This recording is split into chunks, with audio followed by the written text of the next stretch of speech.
Hi everybody, here's Krystian from TeamworkCast. And I am Putty, returning from a Game of Thrones tournaments to come talk about Netrunner. Yeah, from the far future into a parallel universe where the winter lasts unreasonably long and there is no ice bears. Welcome to Netrunner TeamworkCast. And this is Netrunner TeamworkCast. And we are... Did I just set Netrunner TeamworkCast twice? You did. It's okay, though. I threw you off with my Game of Thrones references. I mean, it's the second game from this tournament. Again, it's one of the games that we just recorded. Just a really tiny tournament. We just wanted to highlight these two games because they were kind of interesting. Yeah. We're not really sure when we're going to release them. They were from July, before the MWL, when Liberated Mind was legal. So it's kind of like they're kind of old games.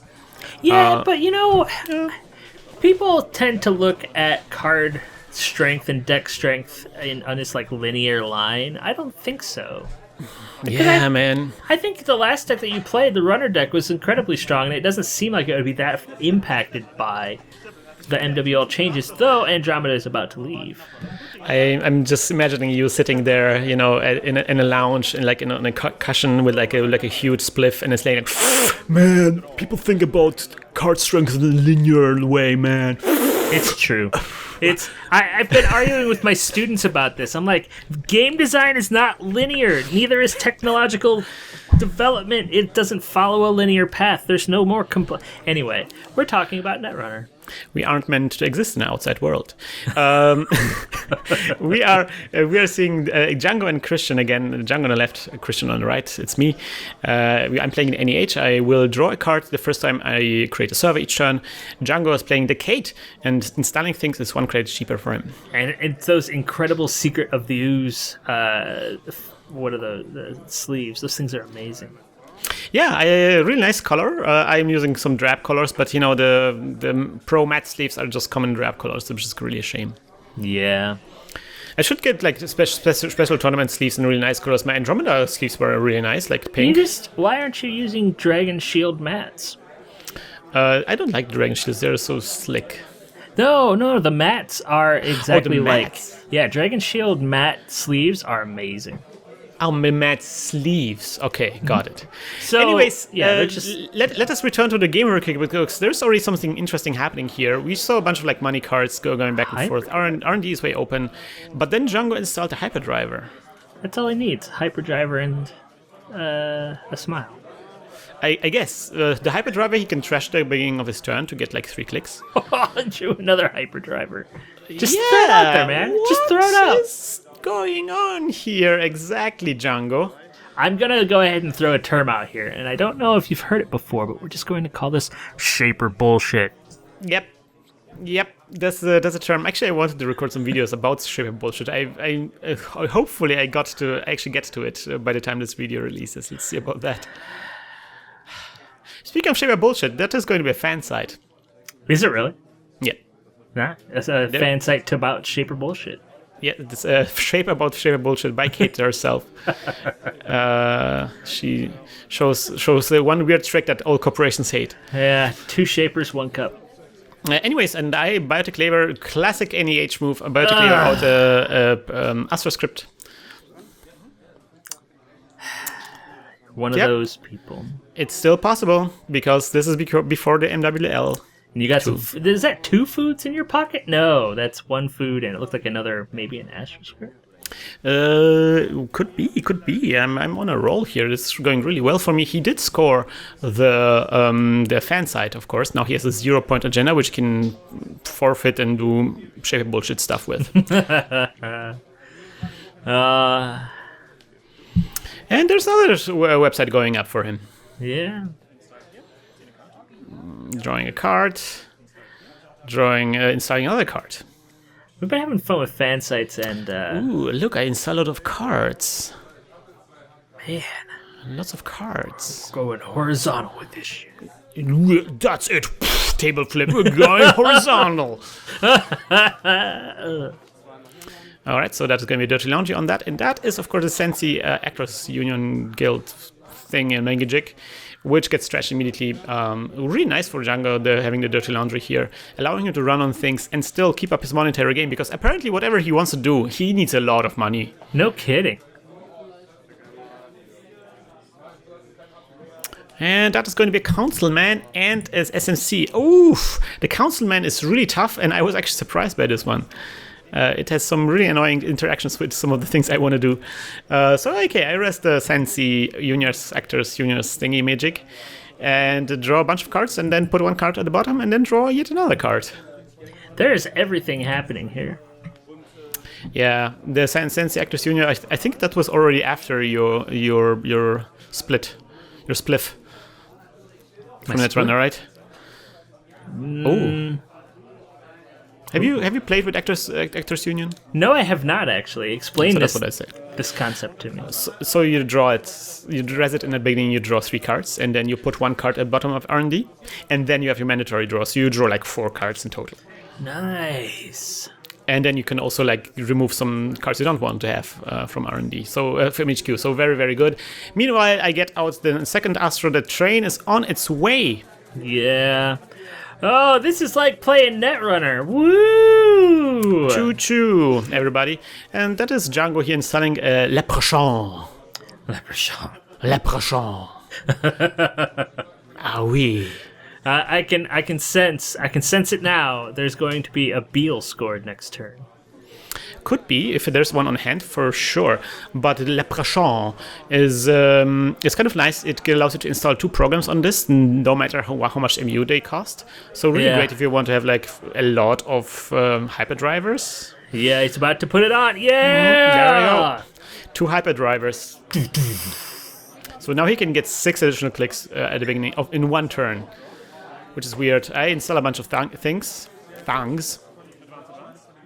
I mean, I guess you have that food. Yeah, there it is. There's the Beal. Just 1 more point, and I win the game and take it home and maybe win this tournament. I haven't never won a GNK, Nick. I never won a GNK. You've never won a GNK? No. Holy cow. That could be the first time. I always see myself getting that delicious things that are. I don't know what we could have won here. Well, you need the. I guess if this was a spring kit, it would probably be the brain damage tokens, right? Yes, the brain damage tokens, and I think. The Lila. Lila. Yes, I wanted the Lila. So here, Django being like super aggressive about his draw, gets out Hopper, pops it immediately, then does a Diesel, just really wants to draw a lot of the cards. He really needs something here. And there we go, there's the Artist Colony, and that immediately causes a huge problem for me, because now he can, of course, if he has a Clot in here, he can use the fan sites, he can trash the fan sites to get the Clot. Oh my god. And there's the 3rd hyperdriver as well. I don't even know. I don't even care if he wins at this point. I appreciate 3 hyperdrivers being installed. How Chekhov would it be if he never fires them? So I'm installing and I'm giving him, like, explicitly giving him the time to react. Are you gonna do anything? And he's thinking about this because he saw I had a shipment from Sansan, so he knows that I can I can advance something. I mean, score something without him having an opportunity to interject. Technically, and I do have a 50 minutes on my hand. Yeah. Oh, do you? Hmm. How interesting. But actually haven't installed it. I'm just gonna see how he reacts to me installing something. And he's thinking a lot. This is throwing him on a on a journey. The thing that I appreciate about this is that, like, this is just that one card causes this thing to appear. In Game of Thrones, which I guess I had to play the most recently. Yes. It is literally every freaking card, because like there could be 2 of the same cards, and then like one of the sand snakes will take somebody's icon, and there could be 2 of that same sand snake on there, and they can both. It's just ugh. So it's just, it all comes down to like, well, what did the gentleman say? Yeah. So I appreciate the cleanliness of the Netrunner interactions. Yeah, but it's also interesting how drastically this game has changed. Like all of this P7 in place now with the artist colony, he can actually get all this stuff, and suddenly like there's all this interesting interaction. So there you go. He gets out the Clot as expected from me, which is great for me because I think there was an agenda. I'm not sure. And there's also an Astrolabe he gets out a bit late. I think he wanted this Astrolabe earlier. Yeah, considering how many cards he could have drawn. And just I'm gonna get a credit. And then hedge fund. Nice. I saw that you had a pop-up window in there. I'm surprised it hasn't hit the ground. Django's thinking about this. So this is really problematic. Usually my solution for a Clot would be to install a Cyberdex virus suite and then purge the Clot away while I'm scoring. But because he has the councilman out, it's actually not possible to do that. You always got to go to CVS to get rid of the viruses. I would have to res the CVS on his turn, then he could trigger it, and then on my turn I have to re-res it. It's gonna be, but then he can also, of course, I guess tutor something else. I guess he hasn't scored anything yet, so that's okay. Yeah, you're in a pretty good spot right here, but like it's that last point that's gonna cause problems for you. Yeah. It's going to be difficult to squeeze it out. Although 50 minutes, I probably could be a bit more aggressive here. Just install it 50 minutes and hope he just doesn't run it, because he seems to be preparing something. And I can just maybe rely on him just not running on there. He hasn't checked the other two cards there. It would also be interesting for him to score 15 minutes and then trash it. Yeah. Don't care. Here you go. That would be fun, and I wouldn't be losing actually that much. It would be actually a good. And then the finger of Falco appears from across the table. So there we go. There's a clone chip, and then there's a second councilman. Now this is going to be difficult to deal against. God. So I guess my idea was like to do the Cyberdex trick, but now the second councilman and the clone chip really seals the deal with the clots. The first time, so now on his turn I res it, and then he has to use the councilman to de-res it. Oh god. Yes, actually treasure councilman. He hasn't done that yet. Okay, there we go. So but there's still a councilman out, so I cannot res it. Yeah, I cannot still score it. I had the tools on the board, but I cannot do it. This is amazing. The clot locker is real. So I'm just installing a drawing. There goes the pop-up window. Oh no! I'm thinking. So do you still never use alt arts? I like to avoid it. Maybe if the full bleed cards come out, maybe I will use them because they're nice. I keep meaning to order them. They're out now. Yeah. Not in Germany, though. I know. But when you're here, we can go to that awesome game store. Oh! Yeah, I guess until then, I think they will be out in Germany as well. All right, so installing something in front of a card that I had installed previously. Maybe to bait a run, and then installing another thing, letting him draw one more time with a Astrolabe. You're so nice to him. I'm the nicest guy in the world, I tell you. Yeah, you're the nicest evil corporation ever. Everybody knows that, I tell you. All right, Django is thinking. And he's saying, I have to win, like, I guess that means I have to win like this without that thing. I mean, if he doesn't go, like, you could have installed... There we go. Oh my god. Of the hyperdrivers. So which means 13 clicks. He has a little dice there to indicate how many clicks he has. Spindle dice. 13 clicks. One hell of a turn. Was Django a magic player, or does he just have a spindle die? He has no, I think he used mine. But he was a magic player. He gets out a DDoS. That's the first click. Oh my god. So now all my ice is meaningless. I cannot res it. Uses the DDoS. He uses the Clot for an SMC. Clone chip for an SMC. Gets out a... what will it be? What do you think? I'm thinking it's, what's the one virus? Yeah. Oh, Keyhole. How it's a Keyhole. Interesting. And now I have to survive 13 clicks of Keyhole. Man. I guess 12 clicks. Only 12. How's he going to force you to shuffle? This is some IG level stuff going on here. I hope you you have some time, guys. There's a lot of shuffling going on. I'm waiting for the people who in the comments who will be like, "Well, this is not properly randomized."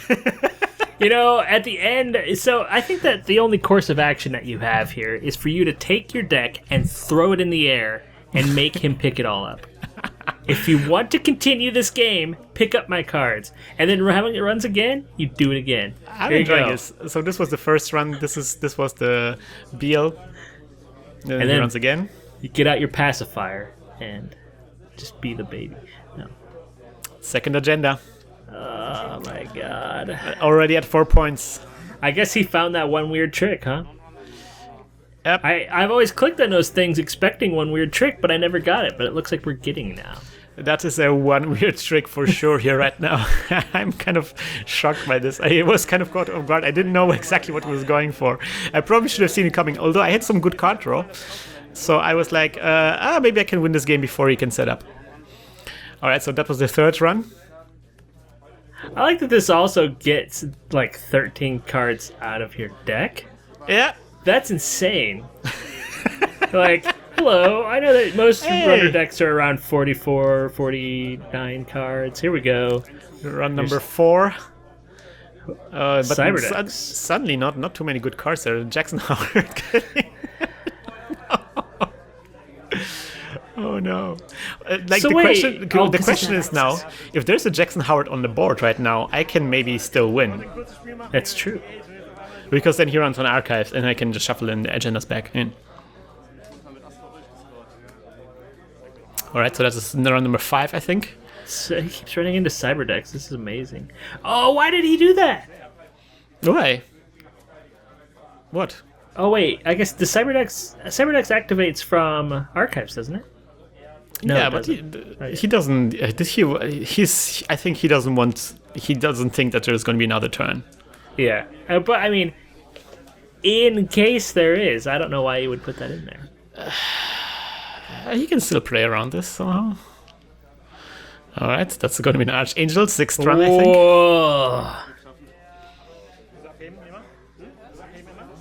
This is like the most satisfying thing I've ever seen happen to an NEH deck. I'm not gonna lie. I felt pretty exposed, like a nerve. And there we go. That is going to be agenda point number 6. And if there is a Jackson Howard on the board, he's going to hit the cyber decks, which will get rid of the clot. And then if he can't keyhole his way to victory again... Oh my god! There's so many things happening here. Oh, I'm in love. I'm in love with this game. I thought so. That's why I wanted you to have on board here with this one. Okay, so that's, I guess, run number 8. There's no agenda. Another Jackson Howard. Oh my god! How many Jackson Howards are there actually in there already? I hope if what I think's gonna happens, I absolutely hope that you built a shrine to RNGesus when you got home. You gotta build the RNGesus arc. You gotta put in 2 of every agenda in that arc, and you gotta float it out into the cyber. If I survive these 13 turns without another agenda appearing here, I will forever worship the RNGesus forever and ever and ever. All right, so that is, I guess, run number 9 or something. Still no agenda. And my god! And Django is he's kind of like getting a bit upset here, but I think he has only 2 or 3 clicks left. I would be 2. And he needs 1 to run on archive, so I think he can just do 2 or 1 run. What I don't understand is, if he hasn't seen agendas, why not just run on your hand once? Yeah. That's because what I know. That's the way they would be, right? Okay, running again. Oh, but there's a 3rd Jackson here, so he knows there is no Jackson Howard on board. Oh. He has 2 clicks left. He has 1 click to do something, and then 1 click to check the rest to get the agendas from archives. So with the next click, he has to do either mill an agenda or access an agenda. He can't win otherwise. Oh my god. Oh my god. I can't take this, man. It's all down to the last click. Even though he had 13 of them, it's all down to just 1. All I want to do is just like... just want to get a tub of ice cream and just eat and cry. Django did not expect this turn to go this way. Maybe there's some agendas on board. You don't know. You don't know what's happening. Oh my god. Oh, Django. Django's 13 clicks. I guess this is a reference game for anyone who wonders about the power of agenda density. That's true. What are you going to do, Django? Django's thinking. A lot of thinking. And he runs on HQ, as you suggested. I think there's just 3 cards on hand. Yeah, and I know that you at least have a food in your hand. If he can get that food... And he get the 50 minutes. And wins the game. Oh my god. As you can see, there was 1 in 3 chance for me to win. I think there was just 1 agenda left in the deck. The last Astro. Oh man. So that's why he hadn't seen any more agendas. I'm really surprised you didn't install that 15 minutes. Yeah, I probably should have started earlier. I was a bit too cautious. To be perfectly honest, it's the Councilman that really surprised me. And I knew that's a really cool combo deck, and of course that broke my back, and I didn't really see it coming. But the thing that I was really surprised by was in fact the Councilman. The fact that Councilman counters the Cyberdeck's very sweet so hard. I was actually didn't expect this to happen. How fascinating! That's the well, I'm just gonna get rid of the clock. No. Yeah. So and the Councilman is useful for other things as well. So this really seals the deal for me. For Councilman, will be way more interesting than Political Operative. Man, so you don't have to build your shrine to RNGesus anymore, I suppose. No, but it was still a very exciting game, even though I lost. It's really, I think it's really a testament for a real great game when you lose, but you still feel excited and still feel that it was you had a great time, right? Yeah. Yeah. I mean, this is the kind of game that you're gonna remember. So you had 2 Jimmy games in a row. That's awesome. Definitely. The only kind of like downer here is that I haven't won another GNK. I finished 3rd now. That sucks. It sucks. But eventually I will maybe get the GNK sometime in the future. Let's see about that. Yeah. Until then, I guess we're just going to be hacking something. Hack the planet! Hack the planet! Hack the planet! Shut up and get in the car! Shit on me. No Man's Planet. Hack No Man's Planet. This episode of Netrunner TeamworkCast was created with a generous support from our listeners. If you enjoy the show and you can't get enough Netrunner videos, please check out our Patreon campaign at patreon.com/hacktheplanet.